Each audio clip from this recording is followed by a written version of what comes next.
পোর্স, acne, dark spot, এত রকম skin problems কোনোভাবেই যাচ্ছিল না।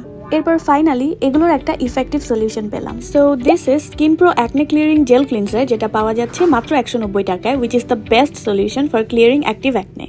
এটা আমি লাস্ট কয়েকদিন ধরে ইউজ করছি and I think this can be my favourite go to cleanser from now on. Normally international ব্র্যান্ডগুলোর অ্যাকনে ক্লিনজিং প্রোডাক্টগুলো অনেক বেশি এক্সপেন্সিভ হয়ে থাকে অ্যান্ড সেগুলোর তুলনায় এটা অনেক বেশি অ্যাফোর্ডেবল, অ্যান্ড এটা ইউজ করে বেসিক্যালি আমার অ্যাকনে রিলেটেড প্রবলেমগুলো সলভ হয়ে যাচ্ছে। আমার মনে হয় রেগুলার ইউজের ক্ষেত্রে অ্যান্ড স্টুডেন্টদের জন্য এটা একটা বেস্ট অপশন। অলসো এটা বিএসটিআই অ্যাপ্রুভড, সো তোমরা এটা নিশ্চিন্তে ইউজ করতে পারবে। এখানে আছে 2% স্যালিসাইলিক অ্যাসিড, যেটা স্কিনের এক্সেসিভ অয়েল রিমুভ করে অ্যাক্টিভ অ্যাকনে কমায়, ব্রণ ওঠার প্রবণতা দূর করে, পোর্স ডিপ ক্লিন করে, and most importantly acne marks আস্তে আস্তে ফেড করে। এটা ইউজ করার পরে I always feel very fresh, glowy and clean. For a better result, you can also use Skin Pro Ultimate Acne Gel. এখানেও 2% স্যালিসিলিক অ্যাসিড আছে, যেটা অ্যাকনের ব্যাকটেরিয়া ক্লিন করতে হেল্প করে। এই জেলটা ক্লিন এন্ড ড্রাই ফেসে শুধুমাত্র অ্যাক্টিভ অ্যাকনের উপর অ্যাপ্লাই করতে হবে। এটা অ্যাকনের জন্য হওয়া রেডনেস অর স্পটস কমাতে হেল্প করে অ্যান্ড স্কিনে নতুন কোনো দাগ পড়তে দেয় না। সো ওদের একটা budget friendly student combo offer চলছে, যেখানে তোমরা এই দুটো প্রোডাক্ট একসাথে পারচেজ করতে পারবে মাত্র 349 টাকায়, যার রেগুলার প্রাইস 415 টাকা। এই প্রোডাক্টসগুলো কিন্তু অফলাইনে তোমার আশেপাশের যে কোনো স্কিন কেয়ার প্রোডাক্টসের শপ থেকে কিনতে পারবে, অর চাইলে সরাসরি স্কিন প্রো এর অফিসিয়াল পেজ থেকে অনলাইন অর্ডার করতে পারবে। So hurry up and grab your acne solution.